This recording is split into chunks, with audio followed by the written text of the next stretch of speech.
Hey everyone, and welcome back to the channel. In today's video, like promised, I will be doing an Infernity Fiendsmith feat, the Cherubini package, in-depth deck profile, like always in-depth, of course.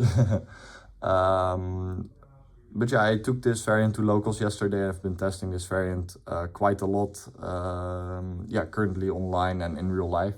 And I've been really liking it. So what's the difference between this and just in general Infernity Fiendsmith? Well, this variant, of course, uses the use of Cherubini, Even Angel of the Burning Abyss. This card has been a main staple for Infernity since 2019, but fell off when Fiendsmith, to be fair, came out. Fiendsmith changed everything for Infernity, of course. But yeah, Cherubini is still like a really nice card. Like, it's also an Archfiend enabler.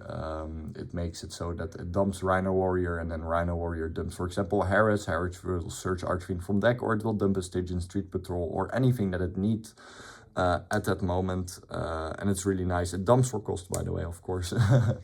But yeah, this variant is Infernity Fiendsmith with the Cherubini package. So yeah, the main difference really is, like, I've been really testing with variants that like do less extra deck summons, that get to Archfiend earlier. So you do have to do less extra deck summons versus Fuwalos in general. Like the main anti-hand traps for Infernity right now are Charmies, and specifically Fuwalos and Meowls, but nobody is really playing Meowls anymore. And everybody's main decking Fuwalos, to be fair. Even we are main decking Fuwalos, of course, just an insane card. But yeah, so I've been testing with with variants that do less extra deck summons, for example, directly open Archfiend, so you have to do less extra deck summons like that. So you give them less draws on their Fuwalos. Also, this variant is playing 3 Ash Blossom and a Cult by, like, you gotta respect really Fua. Draw isn't like the main enemy of Infernity anymore, not like in a long time anymore since Fiendsmith, because of the Unchained package, because you can still end on Caesar and Rage. Plus whatever you have at that point under draw, which is really fine. So I rather get drawed than Fuwat at the moment, because yeah, Fuwalos, we do so many extra deck summons, man, and Meowls, so many graveyard banishment summons, of course. But again, like I said, nobody's playing Meowls anymore, really. Because yeah, it was mainly used when Malice was a thing, of course. But not about, this video is not about Meowls. But yeah, I've been currently liking this because, like, it does a lot, does less extra deck summons, like said. What's the difference then main deck wise? Well, you play a bit less non-engine. You still play a lot of non-engine Infernity wise. But yeah, the Infernity Fiendsmith variant has more space for non-engine, so this plays a bit more engine. Because, like I said, of course, we're gonna get to Archfiend as consistently, as quickly as possible, so we have to do less extra deck summons. And yeah, the good part about more engine is, of course, that you have more extensions, so you can play through more interruptions slash hand traps, of course. Which is really nice, of course. So both have their ups and downs, but if you're like a new Infernity player, or an Infernity player that came back into learning the deck, then I would recommend to try out the Infernity Fiendsmith variant first, because that basically like teaches the basics of like a modern Infernity deck, deck profile on the channel, and the combo guide, test hands, and gameplay, etc. All on the channel, of course, and we'll also make that for this variant, of course. But yeah, I've been really liking this. Let me know if you have any more questions in the comments down below, but I hope to answer them. Like, basically already explain a lot in this video, and hope that is enough, of course. But if you have any questions or anything you want to say, just say it in the comments, of course. Shout out to the Infernity Discord. Of course, be sure to join the link down into the description, and let's just get started. It's time to yap about the cards in the deck. Starting, of course, with the literal GOAT. Yeah, of course, everybody's, our patron saint of top decks. It's our GOAT Infernity Archfiend, playing at 3 copies, of course. In this variant specifically, you want to run 3 copies, because if you see it the earlier, the better, because then you can, like I said, to do Infernity combo with less extra deck summons, or like You already have Archfiend access, so that means that Cherubini and Aerial Eater aren't that much of a choke point. Yeah, that's also a plus about this variant. It does play Cherubini and Aerial Eater, so two extra deck ways to dumping Archfiend. For example, if one is negated, then you can still go the other way, of course. But yeah, triple Archfiend, you just want to see it because then you directly have Archfiend access. In the other Infernity Fiendsmith variant, you can easily cut it down to 2 or 1. But in this variant, really, you just want to see it. Because yeah, how earlier the access, how better for this variant. Next up, one Necromancer. You can easily play 2 if you want to. But I prefer playing more non-engine because you only need 1 for regular combos. But you can play 2 also. It saves you a brick if you play it at 1. But yeah, you can play 2 like said. Never play 3. 3 is just way too much. Your launcher can summon back 3, of course. But yeah, 1 Necromancer is enough for regular combos. You only need 1. It saves you a brick. But if you want to play a second copy, you can play a second copy for sure. I really prefer the 1 at the moment. And have been for a long time already. Next up, 1 Launcher. If only this wasn't that 1. Like we would, of course, easily play 3 of this. Next ban list, Trust. Yeah, Launcher is Launcher, of course. Next ban list, guys. Next up, triple Return of the Reaper. Yeah, that's basically, it's a really nice extender to see. I mostly of the times when I go second, I side out 2. Because 1 is all you need, to be fair. It's perfectly searchable. You can play it at 1, but it's a really nice extender to see in your hand. Like that extra revive, that extra push, you know. But you can easily cut it down to 1 if you want to play more non-engine, for example, or more Fiendsmith stuff. Or whatever, but I've been also testing out with 2. 2 I also kind of like, but I just really want to see this in my opening hand if I go first, because like the extender is really nice, and of course if you open it together with Archfiend or with Necromancer, you know, it's that really nice extra value plus. So yeah, it's a really nice tree-off when going first, but going second I always side out to be fair. Because then I want to see more non-engine, of course. Next up, for traps, we're playing 2 barrier, 1 break. I've actually also been experimenting with 3 barrier, 1 break, so that if you open with traps going first, and you have, for example, opened with Archfiend or whatever, like Infernity name you have, but of course Archfiend you want to have for that extra search, and you get Fuad, for example, you can just pass on, for example, like, if you open something like this, for example, then just with whatever card, or 1 trap, you know, 2 traps also enough, you can just go, you get Fuad, you just Reaper, you set the barrier, of course, summon Archfiend, and then that Archfiend to search another barrier. Then you end on 2 Omnis under Fuad, of course, which is pretty nice. But yeah, I've been experimenting with 3 barriers also for that simple reason. It's pretty nice, but yeah, they are really bricky though. They can be really bricky. Maybe post usurpation I think post usurpation it's way better maybe to play 4 traps, but I'll have to see. To be fair, it saves you a brick. 3 traps is all you need on your end board. More is, to be fair, overkill, and again, like I said, it saves you bricks. But if you really want to play 4 traps, I gave my reasons why you could, but to be fair, it's not needed. Next up, we're playing triple Tour Guide from the Underworld. Yeah, it's a main starter. We don't go into Jin anymore with this. We go normal summon Tour Guide, summon Buyo or Rhino Warrior, and then go into Cherubini. And then access Fiendsmith via Reprodokus is your main Fiendsmith enabler at the moment. And of course, we're playing also a big Fiendsmith package. But yeah, Tour Guide, if it basically goes unresolved, it's FTK basically, like I always like to call it. But yeah, she's a really nice push, and most of the time she is just a hand trap bait, of course. She's like the best 1-card combo Infernity has at the moment. It's just so crazy, but I will showcase that in the combo video, of course. Next up, we're playing triple Buyo.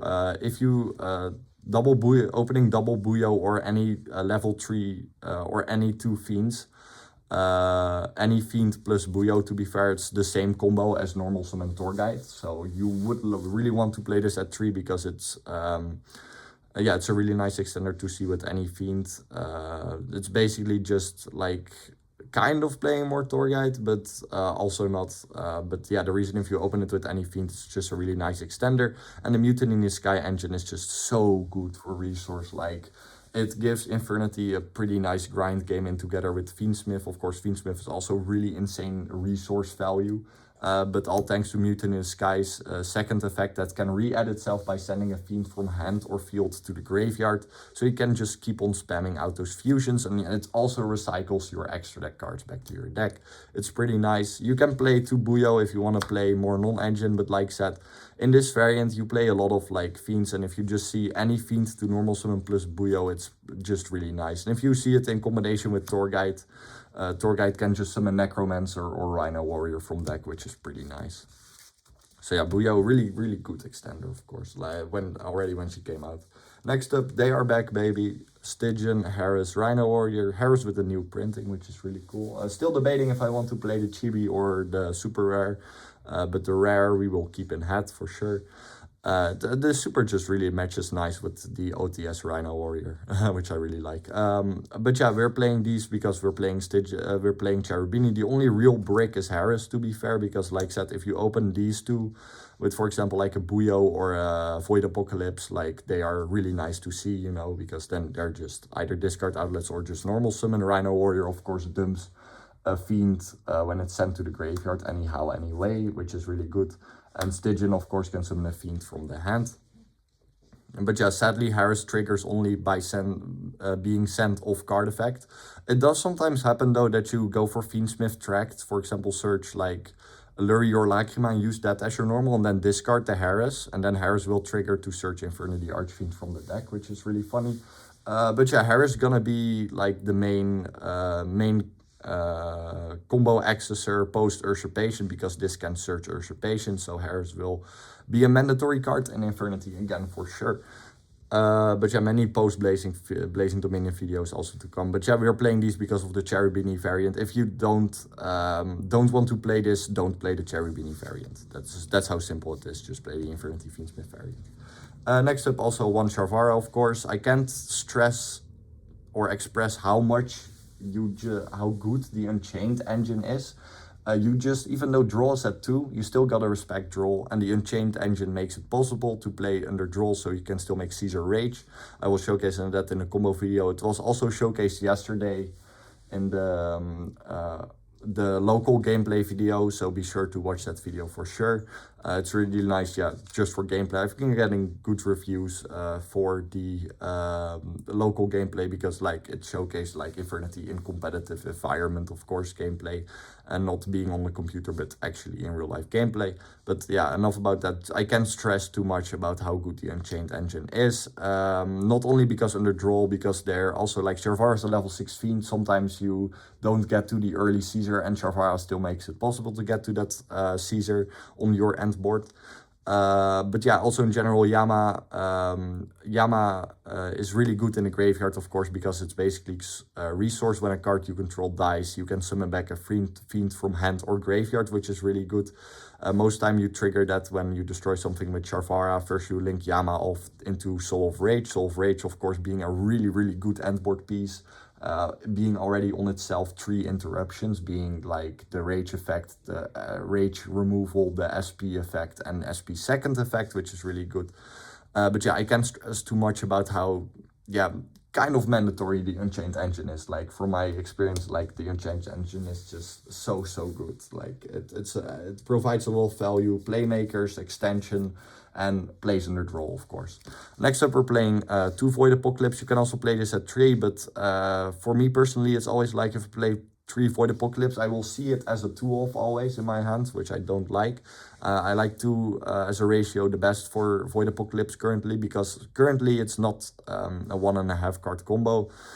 But it will be post Usurpation. Post Usurpation, I will be pushing this deck to probably like 50 cards, and then we'll fit in 3 Void Apocalypse because Void Apocalypse is a 1.5 card starter then.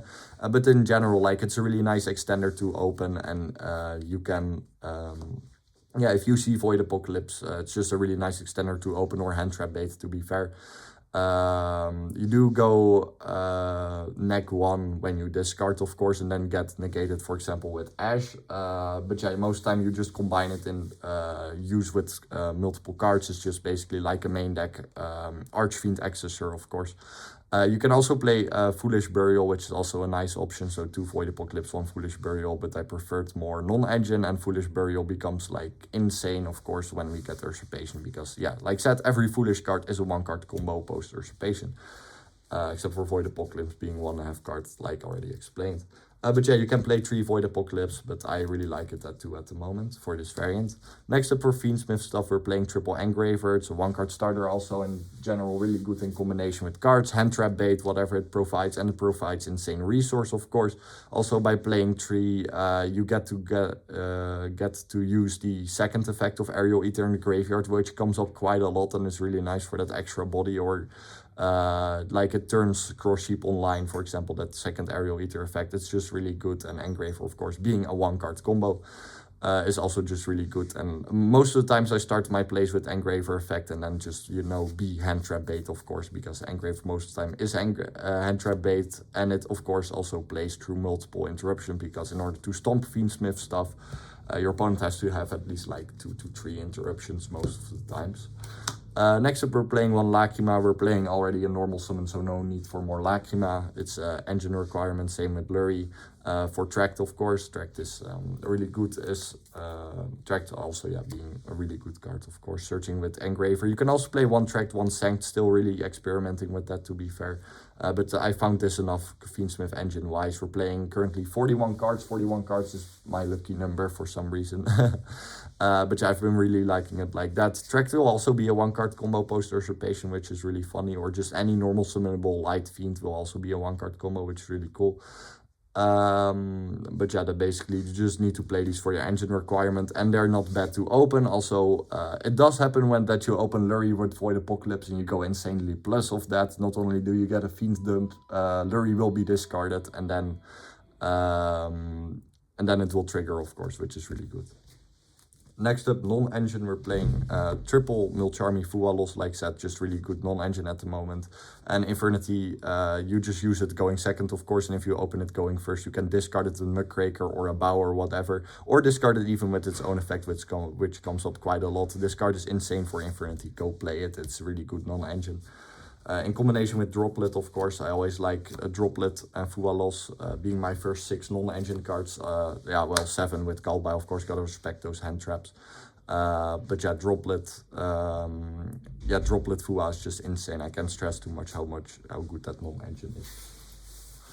Yeah, it's just really nice in combination. If you have any more questions about the non-engine, let me know. But this is what I prefer at the moment, in which I would say is play these non-engine cards because they're really, really good. And lastly, triple Ash Blossom. You gotta respect those Milcharmies. But Ash and Infernity is weird, isn't that right, Svimo? No, it's not really. Infernity could have always have played Ash, but people just didn't see it or wanted to. It's not, you can just discard it with Muckraker or Bow if you open multiple. But yeah, right now you just want it as 3 more copies of Called by the Grave against Charmies, to be fair. Like that's the main reason why you want to play triple Ash. And going second, of course, is just a good hand trap. It hits every deck, like I said. It always has been like one of the best hand traps, of course. But yeah, go play Ash. In this variant specifically, you can easily play 3, like Void Apocalypse discards this from your hand. You can even Ash your own Fua, which is really funny. But yeah, like I said, use it as your as a first bait out the Charmy, and then use your Ash on that. But if they really don't have a Charmy, use it for Muckraker discard. Even sometimes as your normal summon, you can extra normal summon it with Duke of the Mice. Yeah, used as a Bow discard, Muckraker discard, Void Apocalypse discard. I will all showcase that in test hands, of course, and also showcased in real life gameplay, so be sure to watch that. But yeah, that was it for the main deck. If any more questions, let me know in the comments down below, like usual. Let's go into the extra deck. In the extra deck, we're playing 1 Cherubini, Ibn Angel of the Burning Abyss. My goat finally can use my QC Arsenal more. But yeah, Cherubini, like I said, any 2 level 3 summon this. Effect send for cost Rhino Warrior. Or Buyo, and then Buyo search Mutiny, or Rhino dump another Fiend. It's basically another Archfiend accessor, of course. But yeah, it's just basically another Archfiend accessor, which is really nice for the extra deck. And yeah, post Usurpation, this will also be so much better. The Cherubini variant definitely will be like like the best Fiendsmith variant for sure, which I really like. But yeah, more post-blaze videos to come, of course, like said. But yeah, I will showcase in combo guys how to perfectly use this card. Yeah, any 2 level 3s, dump a fiend for cost. It's just really, really good, of course. And you can easily make this because see how many level 3s we're playing. Next up for fusions, we're playing 1 Luce, 1 Aerial Eater, 1 Duke of the Mice. Luce, really good for going second, or if they play during your turn against K9, it's really good. Against Nibiru, it's really good. Against Bestials, it's really good. Basically another foolish dump. Also against some decks, this is like a really insane endboard piece because it makes the leftmost and rightmost monster not being destroyed by card effects, which is really good. Aerial Eater, of course, engine requirement for sure. Like it's so insane. It just, you make this with sequence, of course, and sequence dump any fiend.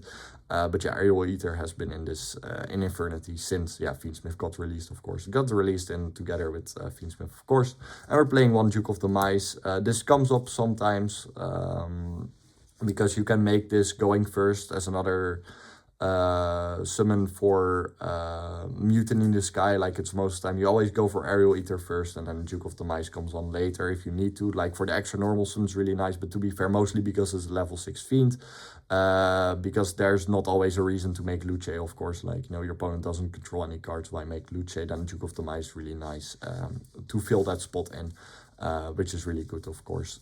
Duke of the Mice comes up quite a lot, sometimes, and when it comes up, it's actually really clutches. Also, its graveyard effect can add back stuff like Engraver, even Archfiend, or like Shavara, which is really good. Next up, 1 Caesar, mandatory card for sure if you're playing Fiendsmith in Infernity. Like you can, you gotta respect Nibiru, of course, and also in general good versus K9, Vanquish Soul stuff. Stuff that summons during your turn, of course, like bait out the Caesar always has been really insane since Fiendsmith got released. Yeah, good endboard piece, and you gotta want to make it as quickly as possible to respect Nibiru, of course, and K9, and like explained, Vanquish, Draco Tail, etc. Everything that summons during your turn. It's just really good against. In general, like on your endboard, like it's 2 solemn warnings. Like, why don't you want that? Like, it's so good. And so easy to make. And the Unchained engine makes it also even easier to make. Like said, if you sometimes just can't make the early Caesar, the Unchained engine still provides you to make it later on your turn. Next up for links, we're playing 1 Underworld Goddess. This used to be Unchained Abomination, but I was like, Unchained Abomination is a good endboard piece for sure, but it was kind of overkill. Most of the times I didn't use the effect. You can also make Underworld Goddess on your endboard, and most of the times I had games where like, oh, if I had Underworld Goddess right now. And yeah, I've been testing it ever since, and then I was like, yeah, this is really good. You can also, like said, make this on your endboard. It's a graveyard negate, and it cannot be negated except if it's targeted by, and linking an opponent's monster away is just really good removal. White Woman jump scare, as we say, of course. Like Underworld Goddess is really good card at the moment. For sure.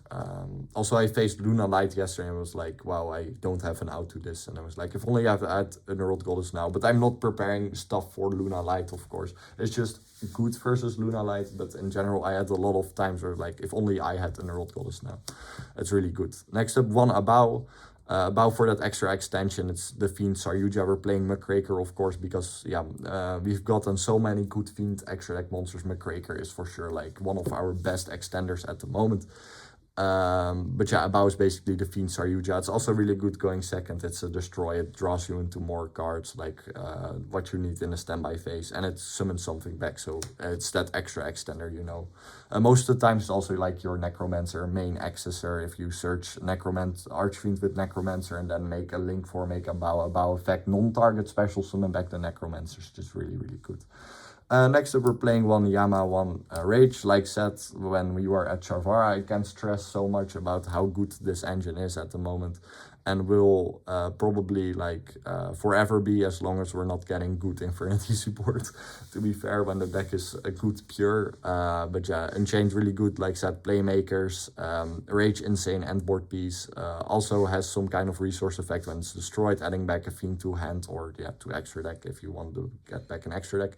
It's really good for resource. Yama being a playmaker, of course. Otherwise in the graveyard, just having that really nice protection effect. For example, if they kick over an Infernity, then you can just summon it back, for example. But yeah, many scenarios what can happen with Yama, to be fair. Next up, one Muckraker, like I said, really good extender and also really nice on your end board, because not on your end board every card has to say negate or destroy. Having protection is also really good, and Muckraker does provide that. And in general, really good extension. We've gotten so many good Fiend monsters.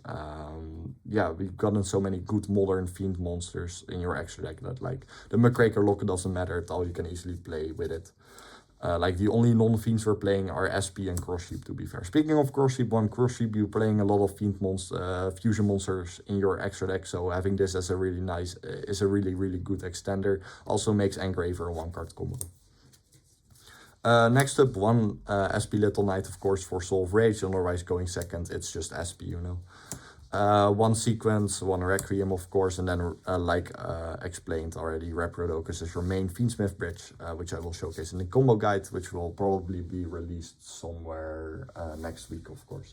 But yeah, if any questions also about the extra deck, let me know in the comments down below. Next up, side deck, we're playing triple Perulia. Perulia insane right now in this format, like really good.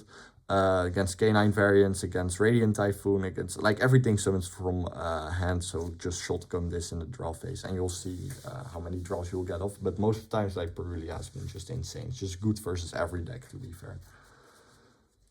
Next up, triple Tactics Trust. You side this in going first and you side this in going second. Second being a board breaker, and going first, of course, to search your trust targets like DDG or Karma Cannon, or if they control monsters, search something like Talon, search something like Return of the Reaper, Fiendsmith Tract, even whatever you need at that moment. You side it in going first or second, and second, of course. And then these, of course, as your trust targets. DDG is really good against branded Draco Tail variants and stuff, everything that's like wants to send to the graveyard. And Dharma Cannon is really good versus K9 variants, for example, like Vanquish Soul stuff. And so it's really nice also against Radiant Typhoon. Both of these are pretty nice against Radiant Typhoon. But yeah, I found these the best also against most rogue decks, like these are killers. Especially DDG, I don't understand how that card is still legal. Next up, we're playing 2 Lightning Storm, 1 Duster. I will probably change these to double Cyclones, but I don't have them yet. But I will try them out at the OTS Sunday. But yeah, you can also play 3 Lightning Storm, but then I would just play 2 Lightning Storm, 1 Duster, which I really like. The Lightning Storm pretty nice right now. Then in side deck, actually 1 talent, you can also main deck it, but I just want to side it in going first and second, of course, also to just search of trust, of course. And lastly, triple evenly matched, just really nice board breaker in current format. Yeah, current, it's just pretty nice to see, like it forces out the negates, and if not, then you just wipe your opponent's entire board basically, of course. But yeah, that was it for the deck profile. Thank you all so much for watching. Thank you all so much for the support. This is the birthday special video. Yeah, today is my birthday. Unk got older. But yeah, really nice. I've been really loving this variant currently. And like I said, if any more questions, let me know in the comments down below. And I'll be there as soon as possible to answer them, of course. Thank you all so much for watching. Thank you all so much for the support. See you on the next video, which will be Sunday, being the OTS Infernity gameplay. Let's see how far we can get. Hopefully we will get that invite. Let's sweep them. Of course, but yeah, like I said, really loving this variant at the moment. And yeah, that basically, thank you all so much for watching. Thank you all so much for the support. See you on the next one, and next week more videos and more streams, of course. Infernity best deck, Infernity for life. See you on the next one. Bye bye. Have a great day.